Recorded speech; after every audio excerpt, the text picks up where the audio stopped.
Friends, आज इस video में हम डिस्कस करने वाले हैं वर्सेटाइल नेचर ऑफ कार्बन। तो देखिए, जो अपना फोर्थ चैप्टर है कार्बन एंड इट्स कंपाउंड, तो इसके अंदर अपन ने covalent bonding and allotrope of carbon ये टॉपिक्स कर लिए हैं। अगर किसी ने इनकी स्टडी नहीं की है तो ज़रूर करिए। आईथ स्टडी 2.0 पे आपको ये वीडियोज अवेलेबल हो जाएंगे। और देखो, चलते हैं वर्सेटाइल नेचर ऑफ कार्बन पे। तो पहले तो बात आती है कि वर्सेटाइल नेचर होती क्या है। जैसे कोई भी एक ह्यूमन बीइंग है, उसकी वर्सेटाइल नेचर है कि वो हर किसी के साथ ही एडजस्ट हो सकता है। चाहे उसको कहीं भी कैसे भी अपन कहीं भी ले जाते हैं तो वो उसी के अंदर अपने को खुद को एडजस्टमेंट कर लेता है। उसी तरह से अपना जो कार्बन है वो भी केमिस्ट्री के अंदर किसी भी एलिमेंट्स के साथ एडजस्टमेंट रखने की कैपेसिटी रखता है। तो ये होती है कार्बन की वर्सेटाइल नेचर। अब ये किस वजह से होती है उसको अपन देखते हैं। तो ये वर्सेटाइल नेचर के 4 रीजन्स होते हैं। फर्स्ट है कैटिनेशन, सेकंड है tetravalent nature of carbon, third है tendency to form multiple bond and fourth है आइसोमेरिज्म। तो देखिए, एक एक करके हम इनकी स्टडी करते हैं। फर्स्ट है अपना कैटिनेशन। तो देखिए, कैटिनेशन क्या होता है। The nature of self linking of carbon atom through covalent bond to form long chains is called catenation. तो देखिए, कैटिनेशन को आप सेल्फ लिंकिंग नेचर कह सकते हो। कार्बन की क्या कह सकते हो? Self linking nature. यानी जो कार्बन है वो सेल्फ लिंकिंग नेचर रखता है कार्बन के साथ और एक लॉन्ग चेन फॉर्म कर लेता है। वो क्या कहलाती है? प्रॉपर्टी कार्बन की कैटिनेशन कहलाती है।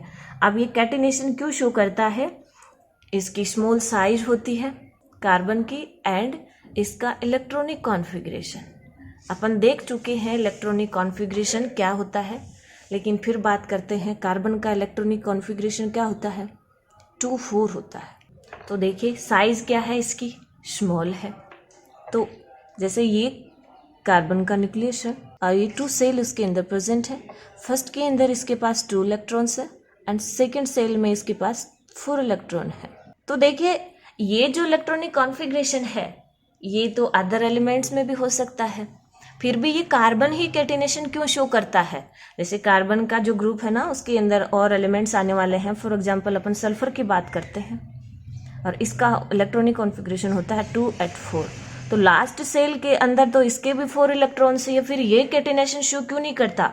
क्योंकि इसकी साइज क्या हो जाती है? थोड़ी बड़ी हो जाती है। इसके पास कितने सेल हो जाते हैं? 3 सेल प्रेजेंट हो जाते हैं। तो ये 3 सेल्स जो प्रेजेंट है इसके अंदर फर्स्ट के अंदर 2 है, सेकेंड के अंदर 8 इलेक्ट्रॉन्स हैं एंड जो थर्ड है इसका लास्ट, उसके अंदर 4 इलेक्ट्रॉन है। लेकिन इसकी साइज क्या हो गई? बड़ी हो गई। तो इसके अंदर वो नेचर नहीं रहती है जो कार्बन की रहती है। इसलिए कैटिनेशन शो केवल कार्बन करता है। और वो क्यों करता है? वो स्मॉल साइज एंड इसका इलेक्ट्रॉनिक कॉन्फ़िगरेशन की वजह से ये कैटिनेशन शो करता है। तो देखिए, अपन बात करते हैं कैटिनेशन की।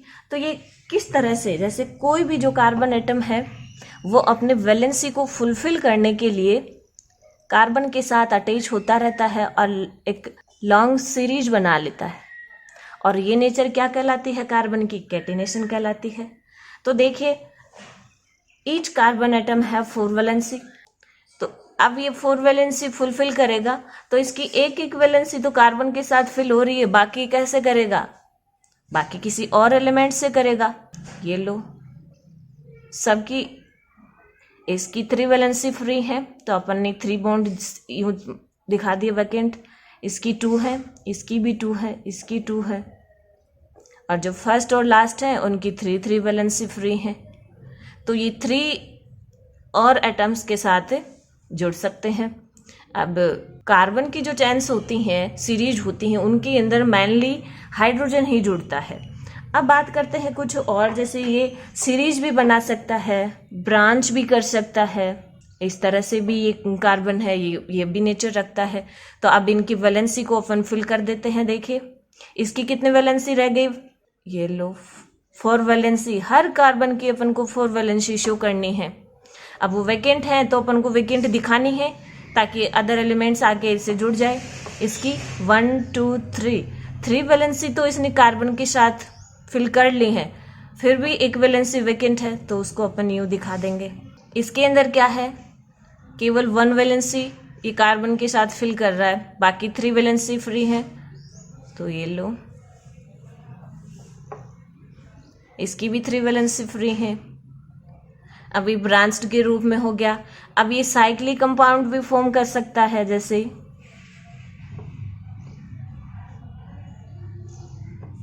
तीनों कार्बन एटम साइकिल बना लिया, लेकिन इनकी 2-2 वैलेंसी तो फुलफिल हो रही है कार्बन एटम के साथ, बाकी 2-2 वैलेंसी अभी तक फिल नहीं हुई है, तो उनको अपन यूँ शो कर देंगे, वैकेंट है ये,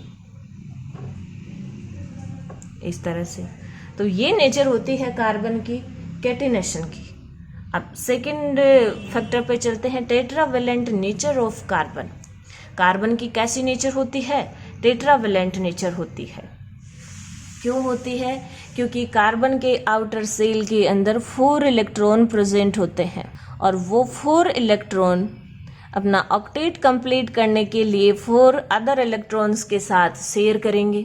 इस वजह से ये क्या हो जाता है, टेट्रावेलेंट हो जाता है। तो देखिए, carbon is form 4 single bond with monodentate elements and other atom of carbon. ये जो कार्बन है ये 4 सिंगल बॉन्ड फॉर्म करता है। अगर ये सिंगल बॉन्ड फॉर्म करेगा तो 4 करेगा। अब सिंगल बॉन्ड ही बना रहे हैं तो ये मोनोडेंटेड एलिमेंट्स के साथ ही या केवल सिंगल बॉन्ड ही इसके अंदर बनाएंगे अगर मोनोडेंटेड एलिमेंट कोई है। अब अगर ये डबल बॉन्ड बनाता है तो ये 4 सिंगल बॉन्ड नहीं होंगे, 3 single bond and 1 double bond, इस तरह से होगा। तो देखिए ये एलिमेंट्स कौन से हो जाते हैं। अब हम बात कर लेते हैं डबल बॉन्ड की। तो देखिए जैसे ये कार्बन क्या कर रहा है, कार्बन इसके साथ डबल बॉन्ड फॉर्म कर रहा है। इस कार्बन की 2 वैलेंसी फिल हो गई, इसकी भी 2 वैलेंसी फिल हो गई। अब 2-2 वैलेंसी इसकी और फ्री हैं, तो इसको अपन यूँ दिखा देंगे। अब इनके पास कोई और एलिमेंट आके कनेक्ट हो सकता है, हाइड्रोजन हो सकता है, क्लोरीन हो सकता है, हाइड्रोजन हो सकता है, कुछ भी हो सकता है मोनोडेंटेड एलिमेंट। इस तरह से कार्बन क्या शो करता है, टेट्रावेलेंट नेचर शो करता है, जिससे ये वर्सेटाइल नेचर का रहता है। थर्ड फैक्टर आता है tendency to form multiple bond. अपन देख ही चुके हैं कि कार्बन मल्टीपल बॉन्ड भी शो कर सकता है। जैसे due to small size carbon also form multiple bond with other carbon atoms, oxygen, sulphur and nitrogen. यानी जो अपना कार्बन है वो स्मॉल साइज होने के साथ में क्या शो करेगा, मल्टीपल बॉन्ड शो करेगा।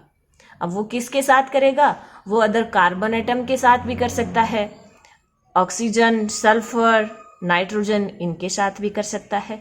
तो देखिए जब ये सिंगल बॉन्ड शो कर रहा है कार्बन के साथ, जब कार्बन सिंगल बॉन्ड शो करता है तो उसकी डॉट स्ट्रक्चर की ये इस तरह से रहती है पॉसिबिलिटी। तो देखिए ये एक बॉन्ड तो बना रहा है कार्बन के साथ, बाकी 3 वैलेंसी इसकी फ्री हैं। तो इन 3 वैलेंसी को वो फिल करने के लिए किसी अदर एलिमेंट से कनेक्ट होगा। बात करते हैं डबल बॉन्ड वाले की। तो देखिए इसके अंदर अपन ये इलेक्ट्रॉन्स को इस तरह से शो करेंगे। अब ये जो इलेक्ट्रॉन्स हैं आउटर सेल के अंदर 4 इलेक्ट्रॉन्स हैं, इनको अपन खुद की सुविधा के अनुसार शो कर सकते हैं। जैसे डबल बॉन्ड है तो अपन को डबल बॉन्ड बनाने हैं तो अपन 2 इलेक्ट्रॉन्स को इस तरह से शो करेंगे। अब ट्रिपल बॉन्ड वाला है, इसके अंदर अपन को 3 बॉन्ड बनाने हैं तो उनको अपन इस तरह से शो करेंगे। ये दूसरा कार्बन है, उसके 3 इलेक्ट्रॉन्स हैं, इस तरह से। तो देखिए ये जो अपना डबल बॉन्ड वाला था इसके अंदर ये इस तरह से डबल बॉन्ड बना लेता है। अब 2 वैलेंसी तो इसकी फुल हो गई कार्बन के साथ। अब 2-2 वैलेंसी दोनों कार्बन की फ्री है, वैकेंट है, तो उनको अपन यूँ दिखा देंगे।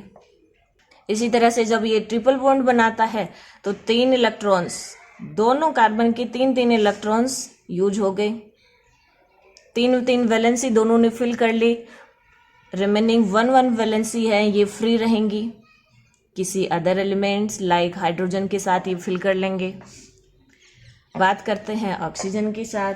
तो ये ऑक्सीजन के साथ भी क्या कर सकता है, डबल बॉन्ड बना सकता है। जैसे देखो ये कार्बन है, इसके पास 4 इलेक्ट्रॉन्स हैं तो अपन ने यूं शो कर लिए। ऑक्सीजन है, आउटर इलेक्ट्रॉन्स के अंदर 6 इलेक्ट्रॉन्स हैं। तो ये 2 इलेक्ट्रॉन्स तो कार्बन के साथ शेयर कर लेगा इस तरह से, और बाकी जो इसके 4 इलेक्ट्रॉन्स और हैं वो ये इस तरह से शो कर लेगा। अभी कार्बन की 2 वैलेंसी तो क्या हो गई, फुल हो गई ऑक्सीजन के साथ, 2 वैलेंसी फ्री है तो वो इस तरह से रख सकता है। इस तरह से कार्बन की क्या टेंडेंसी रहती है, मल्टीपल बॉन्ड फॉर्मेशन की भी रहती है, तो जिसकी वजह से ये क्या शो करता है, वर्सेटाइल नेचर शो करता है। 4th फैक्टर अपना आता है आइसोमेरिज्म। तो देखिए आइसोमेरिज्म क्या होता है, if A given molecular formula represent 2 or more structure having different properties, the phenomena is called isomerism and the different structure are called isomers। यानी जो कोई भी अपन को मोलिकुलर फॉर्मूला दिया हुआ होता है, उनका मोलिकुलर फॉर्मूला सेम होता है लेकिन उनकी स्ट्रक्चर्स क्या हो जाती हैं, डिफरेंट हो जाती हैं। और ये जो डिफरेंट स्ट्रक्चर हैं ये क्या कहलाती हैं, आइसोमर्स कहलाती हैं। और ये जो प्रॉपर्टी है ये क्या कहलाती है, या ये जो फिनोमिना है ये क्या कहलाता है, आइसोमेरिज्म कहलाता है। फॉर एग्जाम्पल अपन बात कर लेते हैं मोलिकुलर फॉर्मूला C4H10।